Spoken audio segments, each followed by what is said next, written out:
I am very interested in this question, like, because I want to learn more about when people are taking something that, because I think sometimes it's fun and we get caught because like, this is fun, this is entertaining, this is blah, blah, blah.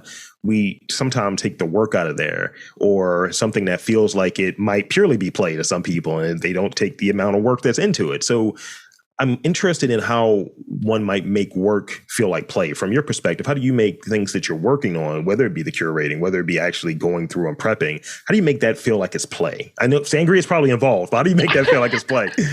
Yeah, I mean, always drinking. No, I'm kidding. Not that much of a lush, but no, I love that question because I think it's like it's two things. Like one, like smut seems really fun, and hopefully it comes off as if it's just like you said, this blase thing that like maybe little, like it seems effortless. Hopefully, if I've done my job, but so much work goes into preparing it, like kind of scouring the novels. Like I'm a one-woman show that puts this on. Like Rust and Shine is our sponsor. They're fabulous. The art walk is like fabulous to work with. My partner does everything else that you can think of, directing, producing things when we were doing live streams, all of that, kind of my catch-all.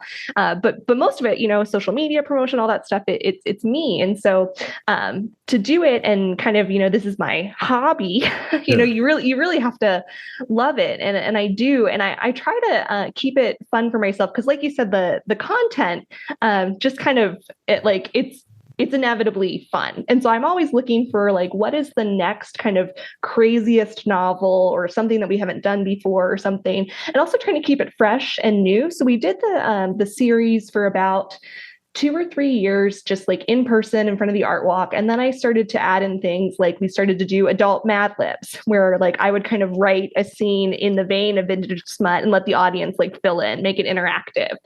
Right before COVID, literally like March 2020, that March First Friday art walk, we did a role play like in the shop in Rust and Shine. We had props set up all around. It was this big scene, and we did a gender swap. So we had like all the women play the men's roles and men like play the women and act it out. The novel, and then COVID hit, and I was like, oh my god, we're never going to be able to do that again. Yeah. so then we went to live streams on Facebook Live, and that added like a new level of interaction, because normally when you're in person, like you can't comment, people are like shouting things at me or using emojis and stuff, but then they can do that when you're doing like the live stream. And so then this year is our season of specials, we're calling it. So we did a community reading where people brought their own smut and read.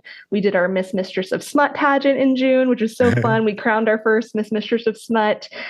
We have a stage show coming up at Creative Alliance at the end of September. And so just always trying to keep it fresh, keep it new. We're going to close out the year with a create your own porn adventure, like with a YouTube playlist. So it's like, if you masturbate like left-handed, go this way, right? Ambidextrous, like. So yeah, just trying to keep it fresh and playful. And like, as long as like, as I still have ideas or I'm still having like interest in it, like it continues to be fun for me, and it makes all of the kind of other things that go into it like enjoyable as well.